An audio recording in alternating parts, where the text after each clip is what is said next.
I've been using Openclaw for a little over a month now, and in today's video, I'm gonna show you guys some of the things that I've built to help automate my personal life as well as business. So whether you're completely new to Openclaw or you've been using it for a while, I hope this video is able to inspire some different ideas of how you can use this incredible tool. And without further ado, let's get into it. The first thing that I built was an AI task prioritizer. We have so many different things that are constantly going on in our lives, and I found it hard to know what exactly to focus on. So I created a custom to-do list based on how I personally like things, where I can create new tasks, schedule them out, set different priority levels, talk about what they're doing, pretty much everything that you would need. Now, what's cool about this is not only can I set these different priority levels and have a top 5 stack of what I need to complete, but what ends up happening is Openclaw is tracking every single task that's completed, and it's storing those tasks in a journal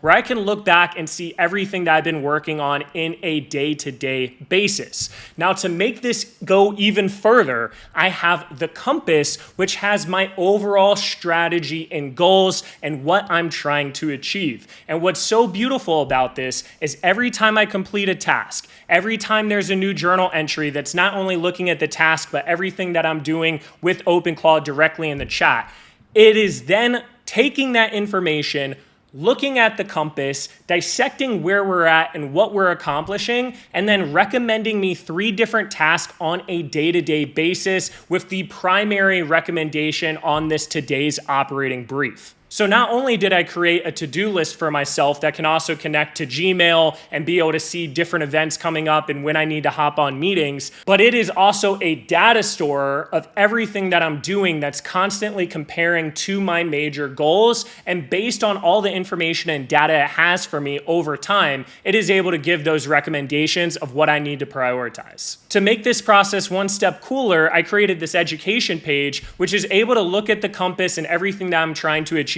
and give me daily learning lessons each day. So this learning lesson is all about AI automation because I'm trying to start an AI automation agency, and every single day it evolves based on what I already know and what it thinks that I need to know. The next tab here is the characters page. Now this is sort of my orchestration layer where I can see all of my different agents and what they're supposed to do, as well as their MD files. Now when I first started, I was just using this Jelly agent for everything. I was using Codex or Opus 4.6 with Claude. It was building out a bunch of different stuff for me, and I wasn't actually leveraging these other agents. But the cool thing is each of these agents can have different identities, different souls, different tools, different memory storage that enable it to be specialized in different areas. So for example, we're constantly scanning X and YouTube for content. Instead of Jelly, the main orchestrator, doing all of that, we instead create a custom agent for that is specifically used for searching content. And it has different roles. Hey, what needs Jason's attention?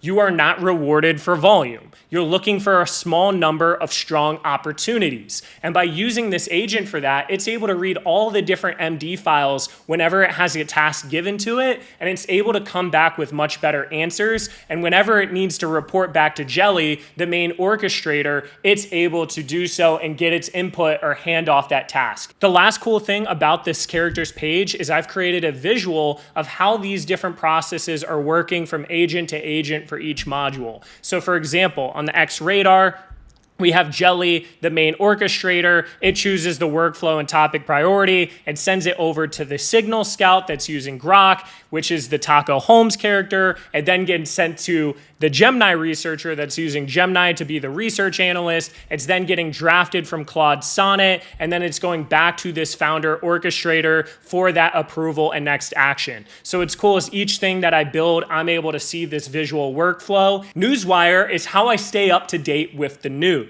What I've done is I've created 2 sections of this, one with AI and one with investing, because those are my 2 worlds that I'm in right now. And what happens is we scan all of these different RSS feeds for that specific type of news. And then we have AI analyze how important it is and give an overall score, as well as tell us when it was published and giving the link for that. So every single day, I'm able to see all of the different news that is going online. What are the candidates? How many big news pieces of articles went out? And now I can automatically send these news briefs to different emails. I can send them to the Discord with our community, which is what I've been doing.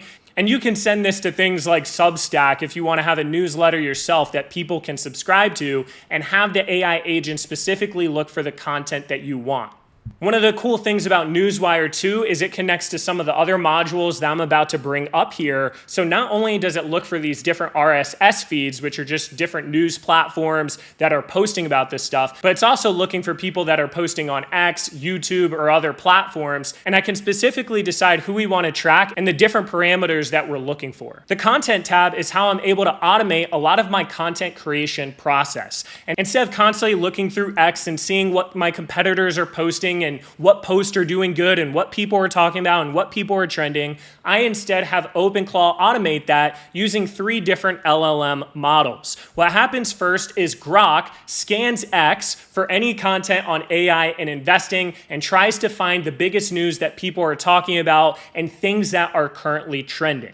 The moment that it's able to find some sort of opportunity, I'm then able to hit research and generate drafts, and it's able to send that information, that context, to Google Gemini, which is the best agent when it comes to deep research. That agent is then able to tell me everything that I need to know about that specific topic, and once it does that, it now sends that information and that research over to Claude Sonnet. Now, Claude Sonnet is one of the best writers, and it comes up with 3 to 5 different expos that I can write that are all doing different things when it comes to the information it was given. And what's really cool is at any point in time, I can hit revise, I can click these different tags, and over time, it's able to get a better idea of the writing style I want and improve these different drafts. YouTube Radar is very similar to the content radar that I built, but instead of for X, it is scanning YouTube. And what I was able to do is I was able to add in all of these different YouTube accounts from different competitors in the space.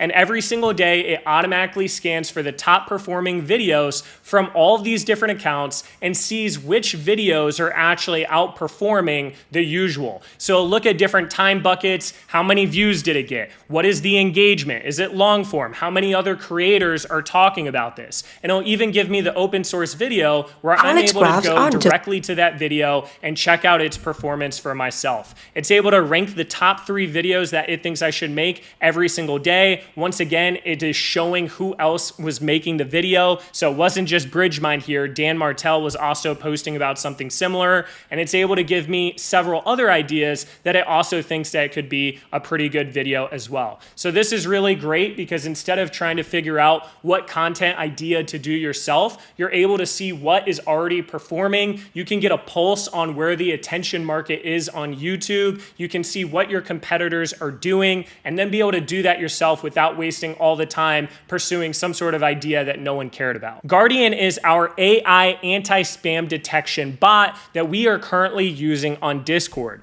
What it does is we've been able to train this model on all of these different instances of spam coming in. Oh, this airdrop and click this link and this scam and that scam and DM me. We all know what these different spam bots look like. So what I did is I was able to feed in a bunch of different examples of spam, and the model has been training itself over time to give a score based on how likely it thinks spam is, based on our different parameters and the different past experiences. So for example, this guy posted in our members build channel, hello everyone, I need an old wallet that has transactions and dead tokens in it. If you have it for 3, I'll buy it for 3 SOL, right? So what this did is within 1 second of them posting that, it muted this guy, it deleted his message, it was able to log that and now improve its detection system. I've been running this for about a month and it has been getting increasingly better, and every single time there's an instance where it's not really sure if someone spammed, in situations where it doesn't know it's spam, it'll show up as pending review and I'm able to confirm or deny it, once again training the model.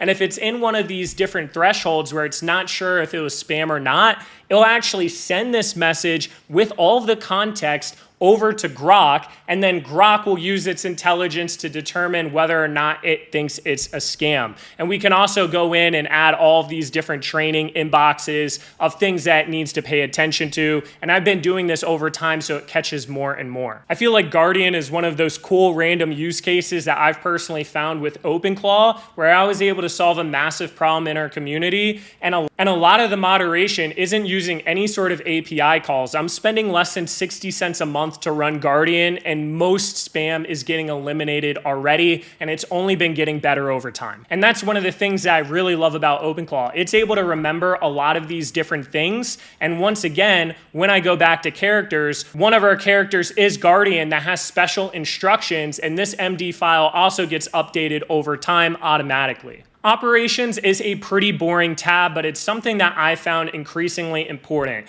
Think about it as an overall health status page where I am able to see what systems are active, what agents are currently working, what needs attention, if the Guardian is pending any sort of spam that it isn't too sure about. I'm able to see when these different systems are going to be running, what agents are doing what, and most importantly, an activity feed as well as a needs attention feed. And one of the things that I realized is that as you build out these different modules, you need to have some sort of operations page to make sure that these different cron jobs or scheduled tasks are getting completed when they're supposed to be getting completed. The next tab here is calendar, and I need to do a lot more work on this, but the premise is we have all of these heartbeats or when these different tasks are going to go off from these different agents. And I wanted to find a place where I could very easily see some of these different scheduled tasks and make sure that Openclaw is registering them and all of these different heartbeats, right? Because one of the things that I realized is I would tell Openclaw, hey, I want you to run this every 12 hours, and then sometimes it wouldn't do it.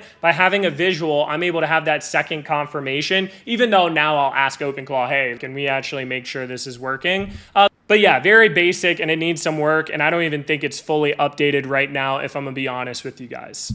My cost module is how I'm able to aggregate all of these different API expenses that I'm having by using these different agents. I'm able to track how much money I'm spending every day, what the total is, what the week is, which models are costing how much money, what exactly are their executions, what are their different patterns of when they're doing these different calls, when they've been last seen, a reoccurring cost events activity tab, different data notes. This is essentially how I'm able to keep track of whether or not I'm in budget and how much money I'm really spending. And what's cool is you can easily add on other things into this where you can track and break down all of these expenses. I could also go in and add some of my personal spending that's outside of these different API costs if I wanted a more broader budget tool. But for now, I'm just tracking these different API costs. The final page here is the docs page, and whenever I'm having a long conversation with Openclaw and it's telling me a lot of important information I don't want to miss,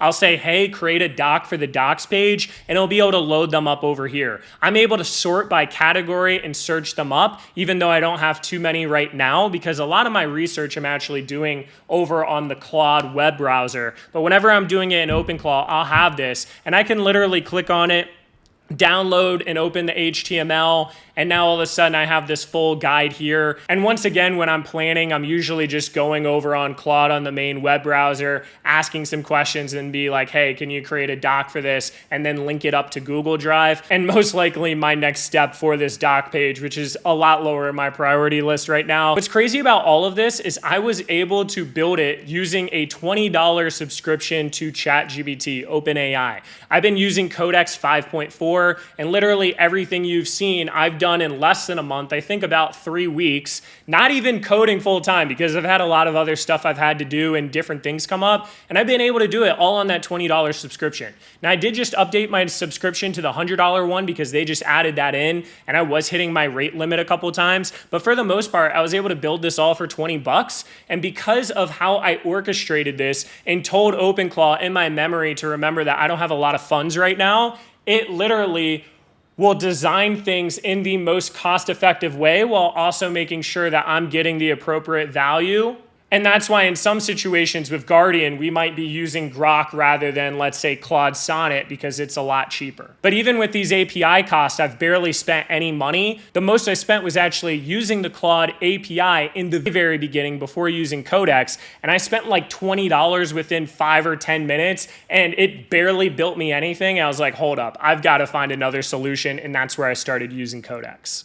But yeah, guys, hope you enjoyed this video. If you aren't already in our free Discord community, Jelly Cubes, the link will be below. It's for AI and investing. We're trying to regrow this community. The community's been here for like 4 or 5 years, but a lot of people have gone inactive, and I would love to see some new faces in there that are trying to stay on top of the space. And if you haven't already, drop me a like and subscribe. I'm gonna be making a lot more Openclaw content in the future just because I'm obsessed with Openclaw, and I expect to be able to look back at my mission control a month from now, 2 months from now, 3 months from now, and be like, holy crap, I can't believe you've built all that. But yeah, much love, and I will catch y'all later.